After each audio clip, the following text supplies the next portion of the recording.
Donc tout d'abord un rappel anatomique du complexe articulaire de l'épaule. Ici on retrouve la scapula, la clavicule ainsi que l'humérus. Pour ce qui est des muscles, ici on retrouve le subscapulaire qui fait partie de la coiffe des rotateurs, le grand rond qui fait aussi partie de la coiffe, le biceps brachial avec sa longue et sa petite tête, et au niveau postérieur on retrouve le supraépineux, l'infraépineux, le petit rond ainsi que le grand rond. On retrouve aussi le labrum qui tapisse la glénomie. Donc, bonjour à toutes et à tous, aujourd'hui on va parler des tests diagnostiques d'affectation de la coiffe des rotateurs. Donc on va commencer par le premier test qu'on appelle External Rotation Lag Sign.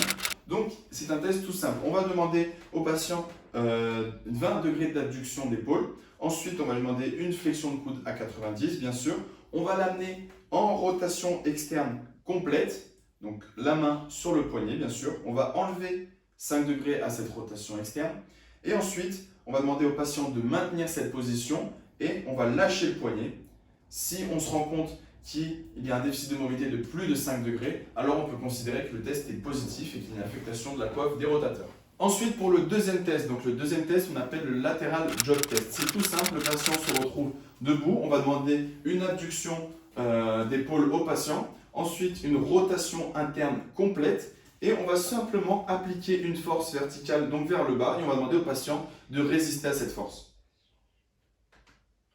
Le test est positif si le patient retrouve des douleurs ou alors on voit l'apparition de symptômes. Donc le belly press test, tout simple, pareil, le patient toujours debout, on lui demande d'amener la main au nombril, on amène légèrement le coude dans le plan de la scapula, on va demander au patient qu'il exerce une force vers son nombril, toujours en maintenant son coude.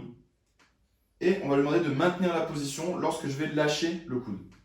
Si on voit que le patient se met à tomber son coude ou alors une flexion de poignet, le test est positif et on retrouve donc une affectation de la coiffe des rotateurs. On appelle MT-CAN test, toujours pour diagnostiquer une affectation du pincement sous-acromial. Donc on retrouve le patient debout, on va lui demander une abduction à 90 d'épaule et une légère adduction horizontale de 10-15 degrés pour se retrouver dans le plan de la scapula. Ensuite, on va lui demander une rotation interne, donc les pouces vers le bas. Et nous, qu'est-ce qu'on va faire? Donc, on va légèrement appuyer vers le bas et on va demander au patient de résister.